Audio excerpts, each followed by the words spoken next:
Slecht weer. We're ready. Ready?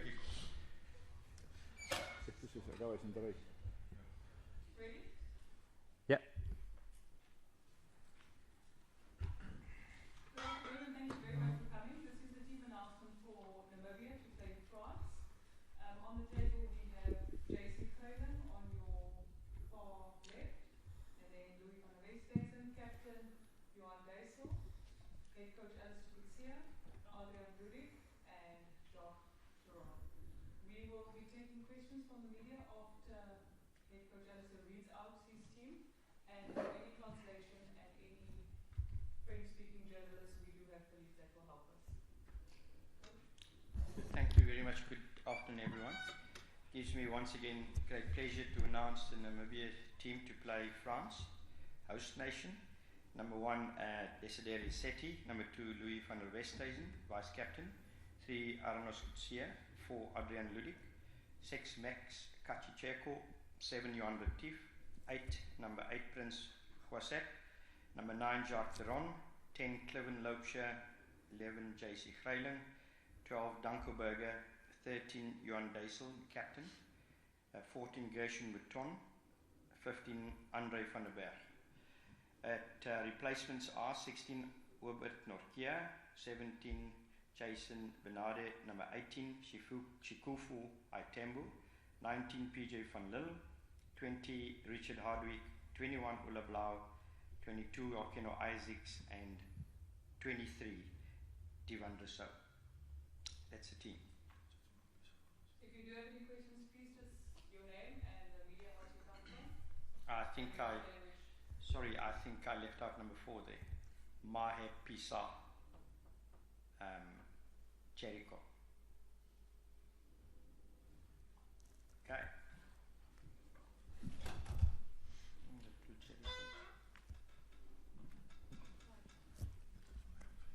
Well done. You want to go first? Thank you for your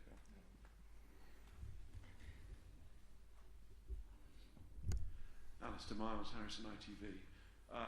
You've moved things around there with your selection. What's the thinking behind it for this game? Firstly, it's important to give every player coming to a World Cup, an opportunity to play. I think our mindset was building towards the last game and see what we, the players, can offer and get to our best possible team for the last game. It's important that it is a great experience for a lot of youngsters and players playing their first World Cup, so it's important to give them a run as well. That is one of our objectives, to make sure we grow depth in our squad, and especially against Tier 1 nations. We don't have the opportunity to play against Tier 1 nations on a regular basis, so it's important for us in that regard.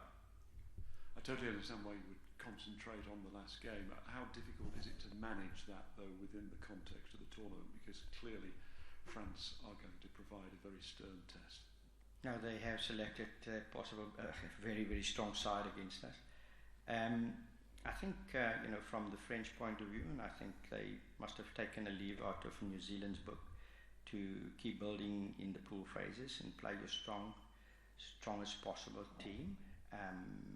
So yes, the French selected their best team, which is a great test for our players, obviously, and to play against the best players, to point. We always watch him on television, and Toby Jacques' first start, Theron, playing against Dupont. So it's a brilliant opportunity and a nice challenge for him, and something especially playing the French at home. I mean, they almost say crowd would be behind the French team, we know that. So, it'll just take the player, in terms of the play personally, to a next level, and hopefully we can get the best out of each and every player. I mean, there have been moments so far. I mean, obviously the results have not gone your way in a quite marked way on the scoreboard, but within those games there have been clear moments of, if I may say, progression, but that's obviously for you to say to me. But the try, and then there were moments of stress against New Zealand when their defence was being pushed very hard. What is going to cause that step to make those promising situations turn into points on the board? Yeah, you spot on. I mean, when we did our analysis and we looked at the plan, how we wanted to play, against New Zealand and this tier 1 side, to break their rhythm in a way. The plan was actually right. If I say the plan was right, and I can substantiate by saying we had 12 opportunities in their 22, and I compare how many opportunities the French had, only 7. So we must be doing something right, and you are 100% right when you say there are moments of brilliance and progression, and it's a matter of taking those opportunities. From the 12, we only converted 3 into better points and pressure there. So we spoke about that, and as a group of senior players, we addressed that, and hopefully we will see a bit of improvement this week. If we get the opportunity with our kicking game and other forms of putting pressure on the position to get there, hopefully can execute and round and finish off better this weekend. In their way, did Uruguay show you the way a little bit against France? Because they did have the ability to convert and show that composure, if you like, which you're looking for your side in the 22. Yeah, 100%. I think they were fairly simple in what they've done, and they came out of the blocks very quickly, and that is one thing I must say about Uruguay. They tried to have a fast start and getting points on the board, and I think they were 7 points up, scored the first try, and just got stuck into the French guys.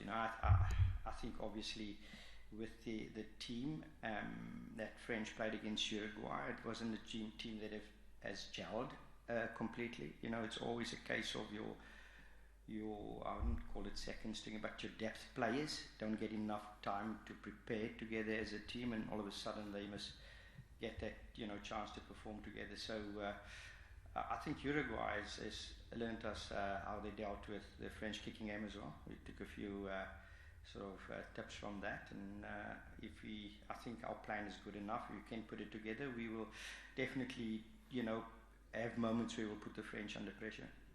Great, thank you. Wish you Thank luck. you. Thank you.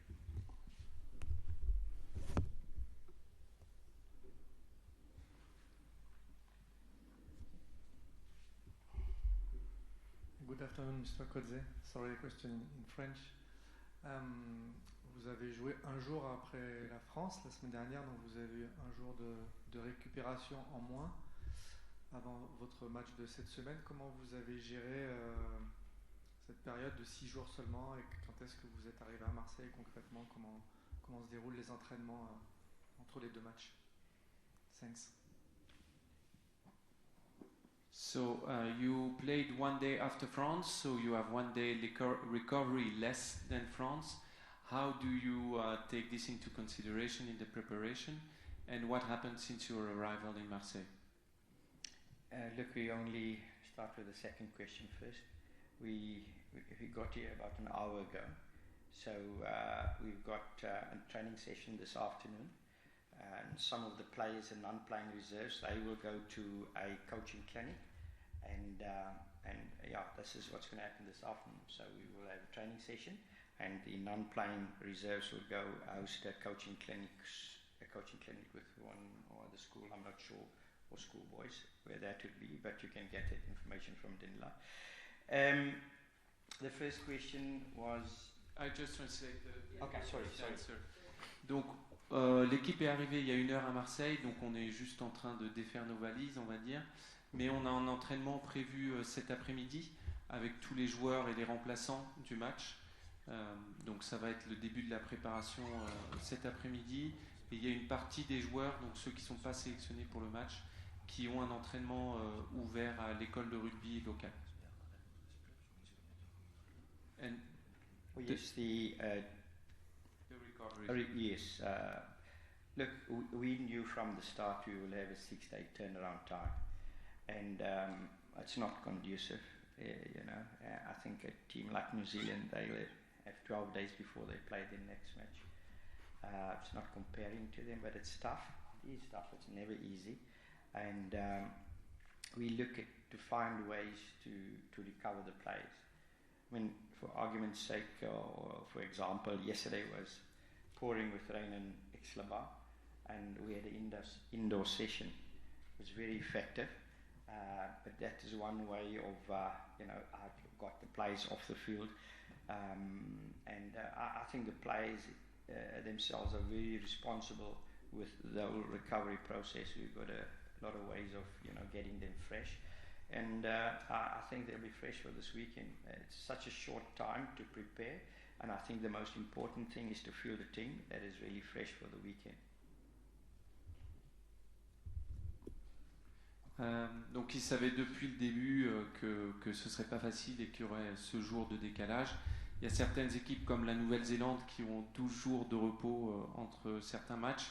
Donc on ne peut pas forcément comparer, mais on trouve les meilleurs moyens pour leur donner une bonne récupération.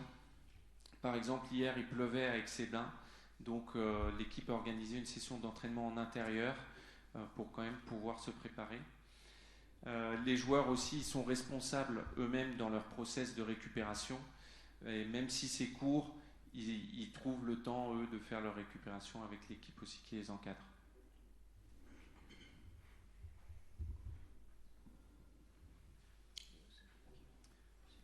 Coach Nick said from Thomson Reuters. If you'll just indulge me with these questions, please.